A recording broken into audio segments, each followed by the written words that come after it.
Assalamualaikum warahmatullahi wabarakatuh. Waalaikumsalam warahmatullahi wabarakatuh.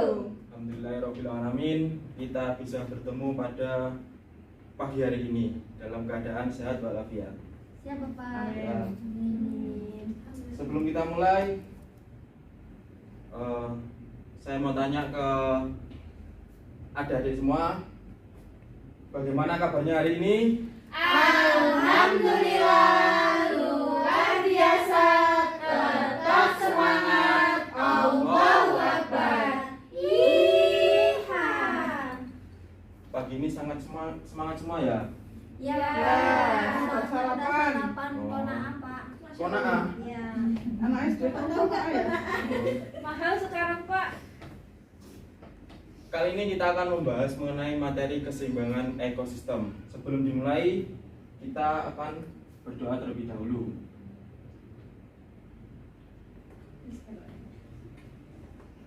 Berdoa mulai. Bismillahirrahmanirrahim.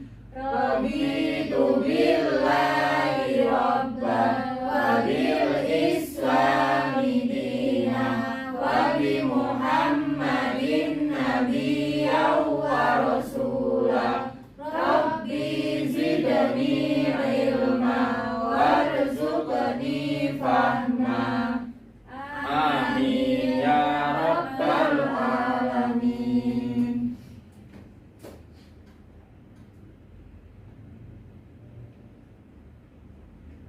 Kita akan menyanyikan lagu nasional terlebih dahulu. Silakan berdiri.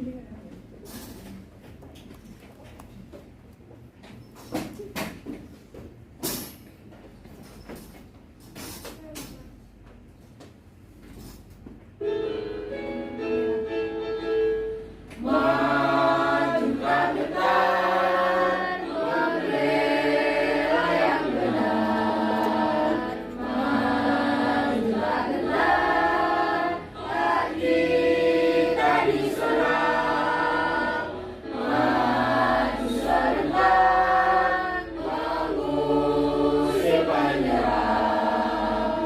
Maju serentak, tentu kita menang. Bergerak, bergerak, serentak, serentak, menergang, menerjang, terjang. Gentar, gentar, menyerang, menyerang, majulah, majulah, menang. Kita duduk kembali. Siapa Pak?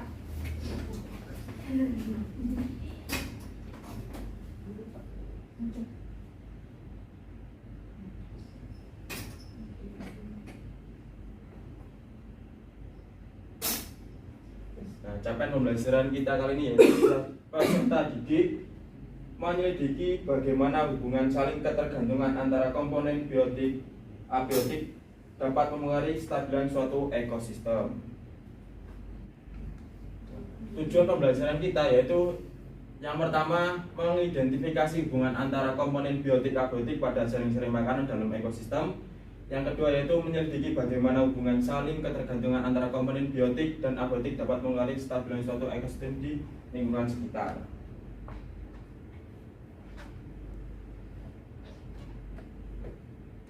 Yang pertama kita akan mempelajari mengenai jaring-jaring makanan. Jaring-jaring makanan itu apa sih? Jaring-jaring makanan itu adalah kumpulan dari beberapa rantai makanan dalam sebuah ekosistem. Nah, ini tuh disebut dengan jaring-jaring makanan. Nah, kalau rantai makanan itu antara satu aja. Jadi kalau jaring-jaring makanan itu menyeluruh, ini membentuk jaring-jaring. Begitu. Nah, di dalam jaring-jaring makanan itu jumlah makhluk hidup yang terlibat itu semakin banyak. Oleh karenanya, aliran energi dari makanan juga semakin kompleks. Terus yang kedua yaitu perubahan dalam rantai makanan. Tiap komponen rantai makanan saling mempengaruhi satu sama lain. Jika salah satu komponen terganggu, maka komponen lainnya akan ikut terpengaruh. Contohnya kayak semisal kata ini.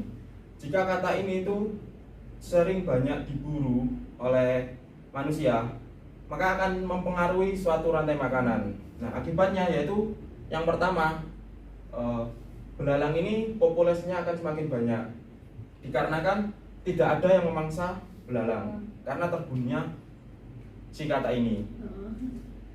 Lalu yang kedua yaitu berkurangnya padi, karena padi ini kan sebagai produsen dalam rantai makanan. Nah, dia ini populasinya akan semakin kurang karena terlalu banyaknya hama belalang yang memakan padi.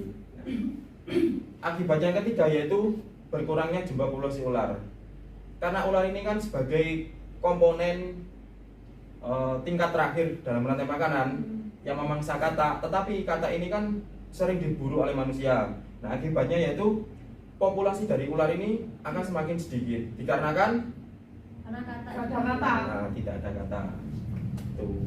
Nah, jadi dalam sebuah rantai makanan itu harus urut sesuai dengan komponen dari tingkat rantai makanannya. Gitu. Selanjutnya itu keseimbangan ekosistem. Keseimbangan ekosistem dapat terwujud apabila terjadi keselarasan dan keseimbangan antara komponen biotik dan abiotik. Jika terjadi gangguan pada salah satu kedua komponen tersebut, maka keseimbangan lingkungan akan terganggu. Contohnya pada gambar di sini. Nah, ini ada pohon, ada burung, ada cacing. Nah, ini bisa dikatakan sebagai suatu ekosistem. Nah, burung ini kan mencari makan, membuat sarang di pohon kan. Sedangkan cacing ini dia mencari makan itu di tanahnya di bawah pohon tersebut. Nah, jika pohon ini ditebang oleh manusia, maka akan terjadi suatu perubahan ekosistem yang dialami dari pada gambar sini, yaitu seperti burung kehilangan tempat tinggalnya, lalu cacing susah untuk mencari makan di bawah. Nah, itu yang bisa merubah sebuah ekosistem. Nah, maka dari itu harusnya kita sebagai warga yang baik harus menjaga dan merawat lingkungan sekitar kita. Gitu.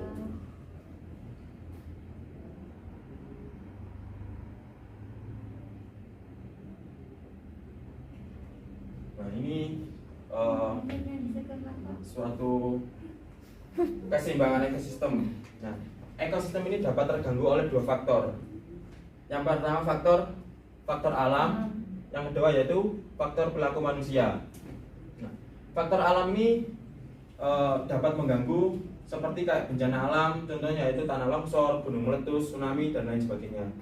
Nah, kayak semisal kita lihat di berita-berita kayak gunung meletus, itu kan bisa mempengaruhi dan terganggunya suatu ekosistem. Kan kalau kita lihat di YouTube atau di TikTok kan ada kayak gunung meletus kan.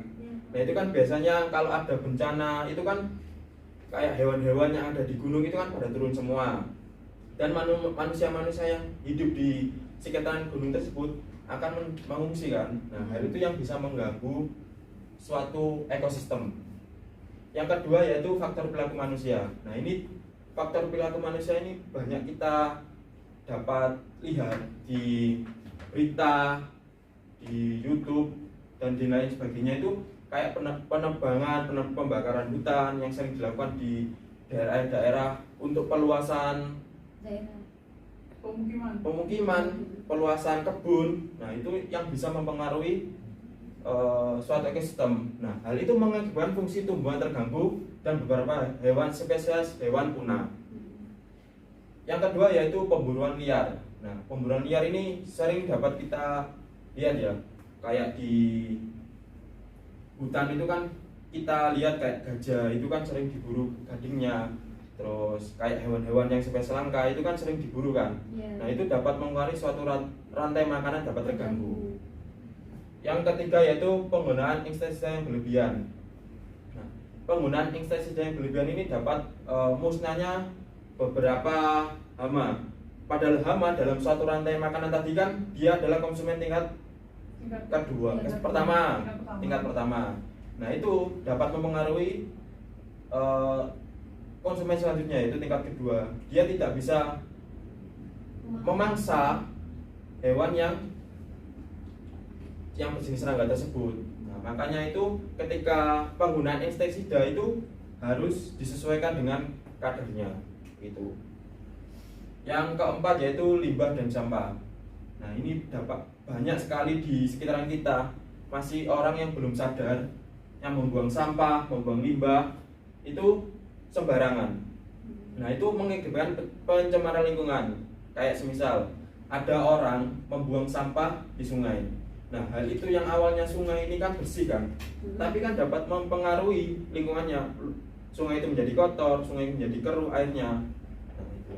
Nah, maka dari itu harusnya kita harus sadar dan tidak mempengaruhi dari ke contoh yang ada di sini. Gitu.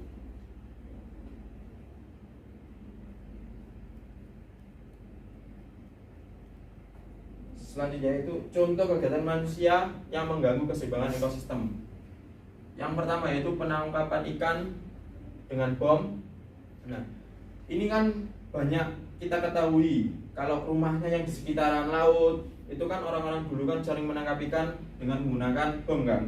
Padahal itu sudah dilarang dalam undang-undang untuk penangkapan ikan menggunakan bom karena merusak ikan-ikan kecil, merusak habitat terumbu karang yang bisa buat ikan itu untuk berkembang biak. Nah, hal itu tidak boleh dilakukan karena dapat mempengaruhi keseimbangan ekosistem. Yang kedua yaitu pembuangan limbah sampah ke laut. Nah, kalau adik-adik pernah lihat di TikTok Pandawara yang membersihkan laut itu, nah itu kan akibat dari kecerobohan manusia yang sering membuang sampah ke laut kan. Nah, itu bisa mengakibatkan banyak ikan dan terumbu karang juga mati. Nah, harusnya kita bisa contoh lah dari Pandawara tersebut untuk membersihkan dan memberitahu kepada tetangga kita atau yang lainnya untuk tidak membuang sampah ke laut.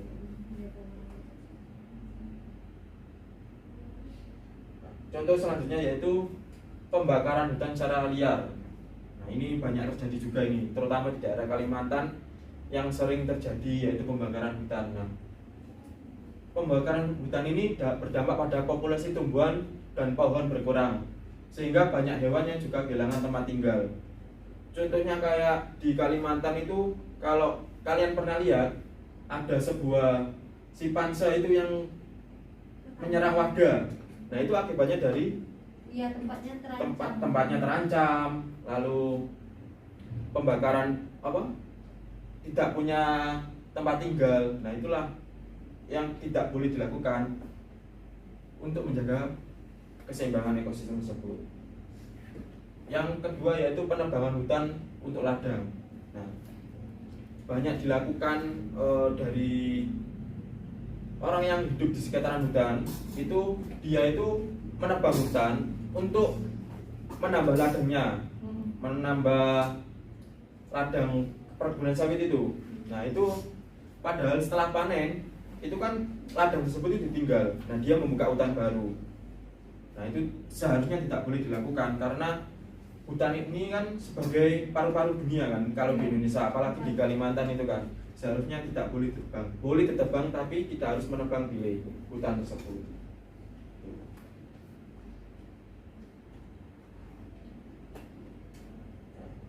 Kita akan melihat video mengenai jaring-jaring makanan.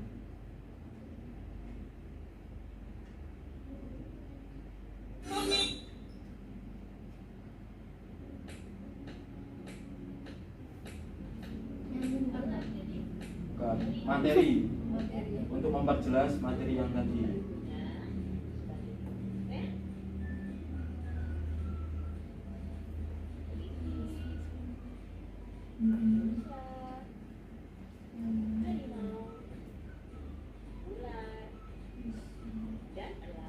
Ularnya menakutkan. Kenapa harimaunya gak warna biru, Pak? Kenapa harimaunya tidak warna biru? Kalau warna biru kan belum disumpuk. Enggak, Saya karena ulangnya mau copot Bapak. Kelinci Nah. dari aku Pak Imun. nah ini adalah suatu jaring-jaring makanan. Ya, saya kelinci. Oh, rusa itu memangsa ulang. Bukan saya. Oh, urusannya makan bunga. Kelinci dimakan ulang. Oh, berarti elang makan segala ya, Bapak? Ya. Iya, soalnya dia terakhir pemulai. Oh iya iya.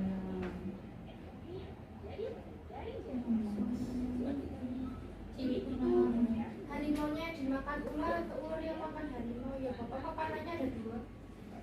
Itu bisa kayaknya Saling memakan. kalau maunya kecil ularnya besar. Bapak elangnya mau copot sayapnya. Nanti giling G. Ini loh urutannya. Nah ini urusannya. Oh, sabar guys, sabar. Rusa dimakan, rusa makan daun, rusa dimakan harimau, harimau dimakan elang, benar kan? Rusa makan bunga. Elang dimakan kelinci. Masih ada ciri-cirinya.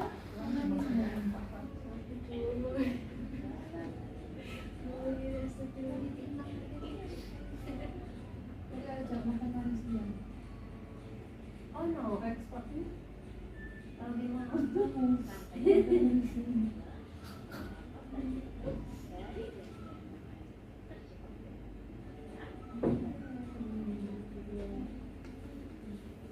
Kelinci dimakan harimau, harimau makan ular. Elang ya, elang. Oh. Kamu ya, harimau lemah banget ya. Tarik-tarik.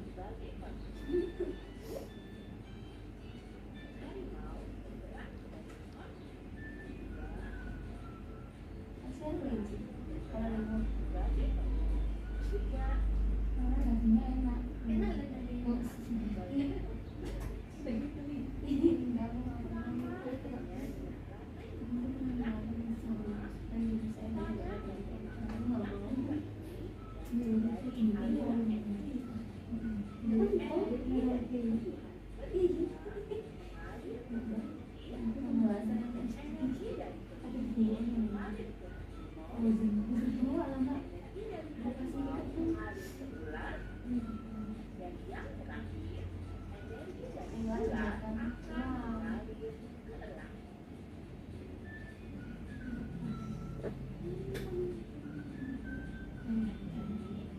Nah, baik inilah terkait materi mengenai jaring-jaring makanan. Nah, ini selanjutnya terkait keseimbangan ekosistem.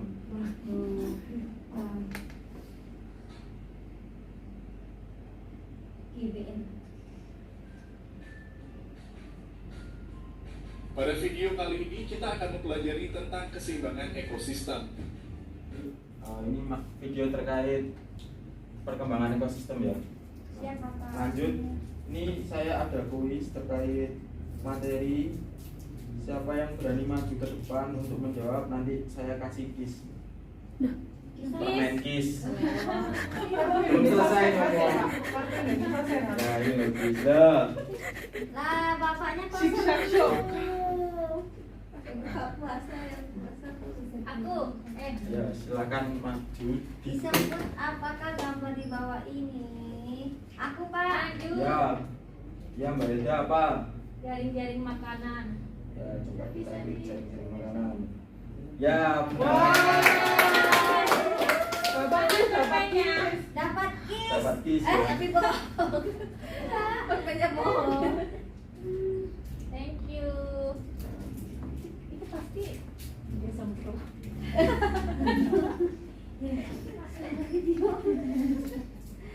Saya juga. Selain bapaknya. Selanjutnya, siapa yang mau jawab ini? Saya. Sering diburu manusia. Ya. Apa yang terjadi? Apa Intan? Belalang, pertumbuhan belalang semakin banyak. cepat kita jawab. Aku nggak mau quiz Pak, aku maunya The Harvest kayaknya. Waduh. Nanti aja. Nanti aja dikirim ke rumah. Nanti aja ada pas nanti kayak ini. Nggak usah ngegas. Gak usah ngegas Modus ini, nggak usah ngegas. Selanjutnya, siapa yang mau jawab? Saya Apa, Mbak Nurul? kegiatan manusia menata keseimbangan ekosistem A Ada dua. Ada dua. A sama? sama D. Ngebom itu. Wah. Kali lagu ini. Banyak habis. Pasti banyak. Saya dua, soalnya saya pintar. Tidak boleh ya kemaruk itu. Aku marah itu apa? Ya, sudah selesai. Baik. Pada pembelajaran ini siapa yang berani menyimpulkan nanti dapat 2 permen. Silakan maju ke depan. Enak banget. Kok madu Pak? Di tempatnya aja. Apa? Kita